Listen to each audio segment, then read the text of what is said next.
ইট দিয়ে আটটা চাপা দিয়ে রাখিল, আর যেন দেখা যায় না এই জন্য। হ্যাঁ, ওই যে ইট ছড়িয়ে চলে গেছে, আর বাইশে উঠেছে।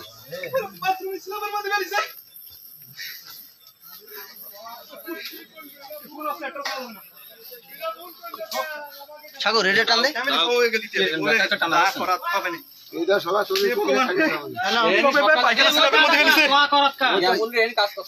কাজ করেছে আর সই দিয়ে রাখছে। হয় হয়, আমি এমনি দেখো তেল দিয়ে দেখি, সকালে দেখো যাই সে দেখি এই করতেছে মোটামুটি এনে কারো আসছিল কি খাব ওই সরে বাচ্চা দেন একটা কথা কয় না। আমি যখন জিজ্ঞাসাবাদ করলাম তাতে আমার সন্দেহ, আমি বলছি যে ও কিছু জানে। আমি ওর বললাম যে জানলি বলে ফেলা, না হলে কিন্তু বিপদে পড়বা। আমি তো ওই ল্যাট্রিনের হাউস দেখলাম, এইটা এখান থেকে পিছনে যে ল্যাট্রিন আছে এটা তো আমার জানি না।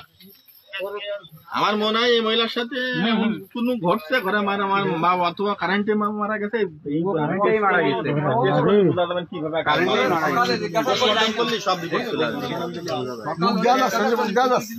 না না মুখ উঠি নাই, মুখ উঠে নাই, এখানে শুধু হাতটাই দেখা যাচ্ছে। ওই তো ইট দিয়ে ঢুকাইতেছে ওইসব সবাই উঠে দিয়ে সারা রাত এই বিল মিলতে ঘুরেছি।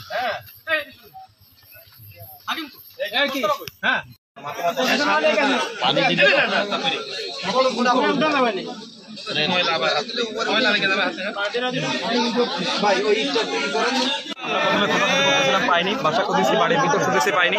পরে দুইটা বাথরুম আছে, দুইটা বাথরুমে ট্যাঙ্কি প্রথমে একটা ট্যাঙ্কি আমরা খুলছি, খুলে সেটাই পাওয়া যায়নি। পরে দ্বিতীয় ট্যাঙ্কি খুলছি, সেখানে খোলার পর পাওয়া যায়নি। পরে দেখলাম যে ইট দিয়ে চাপা দিয়ে, পরে বাঁশ দিয়ে ইটটা সরাই দেওয়ার পরে বেশি উঠছিলাম। সাবির ভাইয়া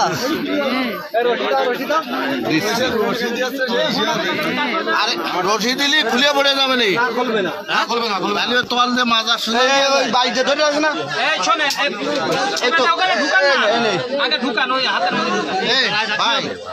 ভাই মাজার তল দিয়ে উঠে না যায়,